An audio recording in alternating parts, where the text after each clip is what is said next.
Hello and welcome to a brand new challenge video. Support on the last couple of videos has been amazing, so thank you so much. I will continue to bring you content that I hope you'll enjoy. Today's challenge was suggested by Andy Snyder, I hope I'm saying that name right, who says Paras or Parasect only run on red, blue or yellow.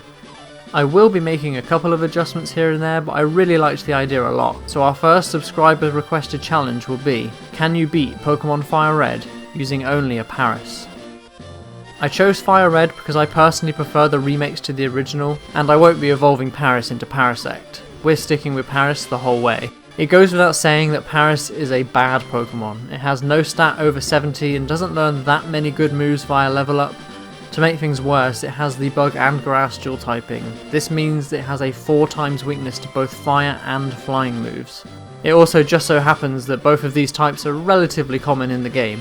To make matters worse, Paras also has a weakness to 4 other types. Needless to say, Paras is going to be taking a lot of super effective hits during this run. Paras does learn a couple of good moves, but this is still going to be a really tough challenge. Let's see if we can do it.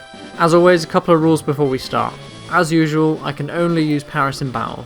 No items can be used in battle either. This includes healing items and revives, etc. And finally, no held items. I'm going straight into the deep end with this one. With that out of the way, let's begin. I start the game, pick the male character and call him Kazuma. Comment down below if you get the reference. Once again, I name our rival Bumba. No. I name our rival Andy, who suggested this challenge, and the run begins. Using the universal randomizer tool, I change the starter Squirtle to Paras so Andy will pick Bulbasaur. We go to leave the lab, but we're immediately challenged by him. Despite Bulbasaur landing a critical hit, we manage to pull through and take the victory with a few scratches. We leave for Viridian City and pick up Oak's parcel. We deliver it back to him and get our Pokedex. Sorry Oak, but we won't be filling this up very much. Hope you like Paras. We travel back to Viridian City once again and train to level 11. Then, we head west to fight our rival once again. He starts with Pidgey, who lowers our accuracy with Sand Attack, but he goes down with 2 scratches thanks to a critical hit. Bulbasaur is out last and we manage to win, in part thanks to our ability Effect Spore. This ability has the chance to either paralyze, poison, or in this case, put the foe to sleep. We finish Bulbasaur off with Scratch and take the win. We travel through Viridian Forest and arrive in Pewter City. Ironically, this presented the run's first real challenge. The problem is that our only attacking move is Scratch. This does hardly any damage to Brock's Rock-type Pokemon, so we have to rely on Poison Powder for damage. We manage to take out the Geodude, but by the time Onix comes out, we don't have enough HP to survive a Rock Tomb. It's clear that I was going to need to train a little more before rematching Brock. I spend much longer than I would have liked defeating Pokemon in Viridian Forest until I reach level 19, where we learn the move Leech Life. This is a really weak move, with only 20 base power in Generation 3, but we do gain stab from it, and it also does heal us a little bit when we use it. Not only that, but Brock's Pokemon don't actually resist Bug, so this move will definitely help. We take on Brock once more, and once again defeat the Geodude, even regaining all of our HP in the process. Onix comes out and we poison it with Poison Powder. It's a slow process, but the combination of Poison and Leech Life managed to take out Onix without too much trouble, earning us the first gym badge. We travel east and go through Mount Moon where we find the TM for Bullet Seed. Where were you when I needed you during the Brock fight? It's another stab move which is always good, so I teach it to Paras. I decide to pick up the Dome Fossil. I'm very angry. I'm calling the police. I decide to pick up the Helix Fossil. Praise Helix. We make it to Cerulean City. Before taking on Misty, I train to level 25 and learn the move Spore. This will probably be our most useful move throughout this playthrough. Spore is a 100% accurate move that puts the opponent to sleep. I feel like we're going to be relying on this move a lot. Before taking on the gym, I decide we should battle our rival. Andy starts with Pidgeotto, which immediately terrifies me due to the 4 times weakness we have to flying. Thankfully, I outspeed and put it to sleep with our newly learned Spore. Unfortunately for me though, Pidgeotto wakes up the very next turn and hits with a super effective Gust, which does a lot of damage. Thankfully we live the hit and put Pidgeotto back to sleep. A couple more scratches is enough to take it out. Next out is Bulbasaur. I choose to go for Leech Life to get some health back whilst dealing decent damage. Despite us being put to sleep with Sleep Powder, Bulbasaur goes down without much trouble. Next is Abra, whose only attacking move is Teleport, so it's basically just free HP for us. His last Pokemon is Rattata, who also goes down with no issues, winning us the battle. We scale the Nugget Bridge and meet with Bill, who gives us the SS ticket. We return to Cerulean City and face the second gym leader, Misty. Thanks to our stab moves, this fight was so easy. Staryu gets KO'd by 1 Bullet Seed. and Starmie only lasts a little bit longer, going down with 1 leech life and 1 bullet seed. This was definitely the easiest gym battle of the game. We head south to Vermilion City and board the SS Anne. Once again we're challenged by our rival. His team hasn't really changed much since the last battle, aside from a couple of his Pokemon evolving. We beat him and pay a visit to the captain. I take a look inside his sick bucket, immediately regret it, and then talk to him. He gives us the HM for cut, granting us entry to the 3rd gym. I ace the trash gym puzzle and it's time to face Lieutenant Surge. He sends out Voltorb. I get hit with a couple of attacks, but he goes down to 3 slashes, a move that I recently learned via level up. Next is Pikachu, who faints in 1 slash.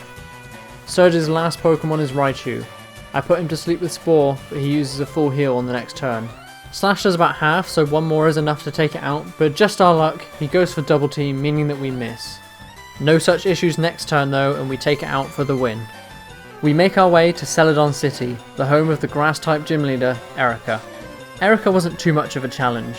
She leads off with Victory Bell. I put it to sleep with Spore and proceed to take it out in 1 hit with a critical hit slash. Next, Erika sends out Vileplume. As is tradition, I put it to sleep with Spore. A couple of slashes bring it down to red health, but she uses a Hyper Potion. I manage to get it down to red again, but she wakes up and hits me with a Stun Spore, paralysing me. I get outsped and hit with an Acid, which does about 1/3 of my health. 1 more slash is enough to take it out though. Erika's last Pokemon is Tangela. It uses Ingrain as I put it to sleep with Spore. I hit with a Leech Life, which does over half of his HP. She does wake up the next turn though and hit me with a Constrict, but it does hardly any damage. Leech Life is not quite enough to finish it off thanks to the HP she regained from Ingrain. She doesn't heal though, and 1 more is enough to take it out, winning us the 4th gym badge. We get the TM for Giga Drain, a 60 base power move in Gen 3 which also heals you. It's basically a straight upgrade over Leech Life, so I decide to replace it. Before we can continue, we have to infiltrate Team Rocket's base under the game corner. As always seems to be the case, Team Rocket don't pose any sort of threat. Even Giovanni isn't difficult. His first 2 Pokemon, Onix and Rhyhorn, are both 4 times weak to Giga Drain. His last Pokemon, Kangaskhan, isn't too difficult either, going down to a couple of Giga Drains and a Slash. We obtain the Silph Scope and our next destination is the Pokémon Tower in Lavender Town. There, we find our rival once again. He leads off with Pidgeotto and goes down in 2 slashes. Next up is Growlithe. I'm a little scared of this, so I put it to sleep and hit with a super effective Dig, a move that I learned via TM previously. It goes down in 1 hit, despite our attack being lowered by Intimidate. Next up is Ivysaur. 1 critical hit slash is enough to take it out in 1 hit. Andy sends out Gyarados. Gyarados also has Intimidate, so our attack is lowered even more. After putting it to sleep, I go for Giga Drain. It does about half, but 1 more is not quite enough to take it out. Luckily though, it stays asleep, so 1 slash finishes it off. Last up is Kadabra. Despite our lowered attack, 1 slash is enough to take out Kadabra, winning us the battle. We're going to be fighting a lot of the Ghastly family here, who are immune to both Slash and Dig thanks to Levitate, and resist Giga Drain. So I decide to replace Slash with the move Aerial Ace. Despite it being weaker, I think it's going to be more useful in the long run as it's 100% accurate and has decent type coverage. We scale the Pokemon Tower, brutally murder the ghost of Cubone's mother and defeat the Team Rocket grunts. We talk to Mr. Fuji, who gives us the Pokeflute, allowing us to proceed to Fuchsia City. We travel down the cycle path and arrive in Fuchsia City. Before taking on the gym, I pay a visit to the Safari Zone, pick up the Golden Teeth, and get the HM for Surf. It's now time to face the 5th gym leader, Koga. First out is Coughing, who goes down without any problem. But next is Muck, who presents a much bigger challenge. We nearly knock it out, but he poisons us and knocks us out with a Sludge. A little bit more training is needed, I think. I grow a couple more levels and try again. This time we're able to put Muck to sleep and take it out in 2 digs. His next Pokemon is another Coughing, which goes down as easily as the first one did. His final Pokemon is Weezing. Once again I put it to sleep and go for Aerial Ace. As Weezing continues to sleep, I try out Giga Drain, and it actually deals a similar amount of damage but with the added benefit of healing me, so I continue using it. Weezing wakes up just before I can take it out and he lowers my accuracy with Smokescreen. This isn't a problem though, as like I said earlier, Aerial Ace never misses, so we use it and take it out, winning the fight. Once again, Team Rocket needs beating, so we travel to Saffron City and retake the Silph Co building. On the way we get challenged once again by our rival. He's grown a lot stronger since last time. He leads off with Pidgeot. I outspeed it and put it to sleep. I'm able to take it out in 3 hits before he gets the chance to wake up. Next is Growlithe. I outspeed and 1 hit with Dig. Next is his now fully evolved starter, Venusaur. Despite him being fully evolved, once asleep it goes down in 2 Aerial Aces. Next up is Gyarados. I'm able to bring it down to red health before he wakes up and hits me with a bite. My Effect Spore takes effect and poisons him. It's not enough to finish it off, but 1 more Giga Drain does the job. Andy's last Pokemon is Alakazam. Unsurprisingly, he outspeeds me but chooses to go for Future Sight as I put it to sleep. Because of my lowered attack, Aerial Ace only does just less than half. Alakazam wakes up and sets up a Reflect, lowering the power of my physical attacks even more. Luckily, I choose to go for Giga Drain this turn, which is enough to take it out, winning us the battle. Giovanni once again isn't too difficult. Nidorino goes down to 1 Dig, Rhyhorn faints to 1 Giga Drain. Nidoqueen is a little bit more difficult but still goes down in 2 Digs. His last Pokemon, Kangaskhan, goes down in a few Giga Drains. We beat Giovanni and take back Silph Co. With that, it's time to face the Psychic Gym Leader, Sabrina. Sabrina was actually easier than I expected. First she stands up Kadabra, she outspeeds me and sets up a Reflect, but this doesn't matter too much as I get a critical hit with Aerial Ace. Next, Sabrina sends out Venomoth. I put it to sleep and take it out in 2 Aerial Aces. Next up is Mr. Mime. It's the standard procedure at this point. I put it to sleep and then spam Aerial Ace. She uses a couple of Hyper Potions, but Mr. Mime eventually goes down. Sabrina's last Pokemon is Alakazam. By this time, Reflect has worn off, so after putting it to sleep, 2 more Aerial Aces is enough to finish it off, winning us the 6th gym badge. We surf south from Pallet Town towards Cinnabar Island, the home of the 7th gym leader, Blaine. This was the one gym leader I was most nervous about going into this challenge. Not only are Blaine's Pokemon fire type, but they're also relatively fast, meaning that slower Paras might have a bad time. I decide to try at my current level just to test the waters, or fires in this case. Needless to say, I lost badly. I didn't even make it to his stronger Pokemon. I'm gonna need to train. I grind up just south of Pallet Town until I reach level 69. Finally a 69 Lemao job. And try again. I get a little bit further this time. His first 2 Pokemon, Growlithe and Ponyta, go down in 1 dig. I even get as far as beating his next Pokemon, Rapidash, in 2 hits. It's his last Pokemon, Arcanine, that puts a stop to our victory this time.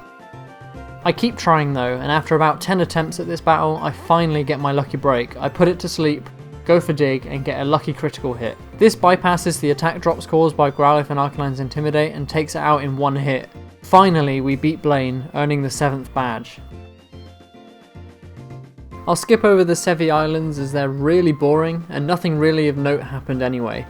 Our final objective is to take on the final gym leader, and look who it is. It's Giovanni. Giovanni's first 2 Pokemon are both Rhyhorn. They both go down in 1 Giga Drain. Next up is Nidoqueen. I put it to sleep and go for Dig. It does a good amount of damage.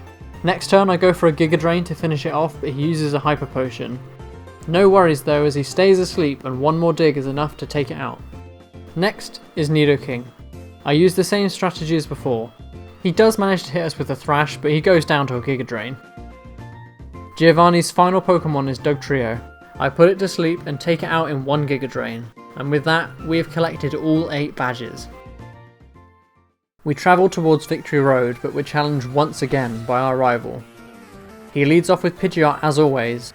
Unfortunately for me, he's faster than Paras and manages to take me out before I can defeat it. I decide I need to train a few more levels before trying again. I train to level 76, use a rare candy, and we're ready to try again. Luckily we now outspeed Pidgeot and put it to sleep. 1 Aerial Ace is not quite enough to 1-hit KO as he wakes up and lowers my attack with Feather Dance.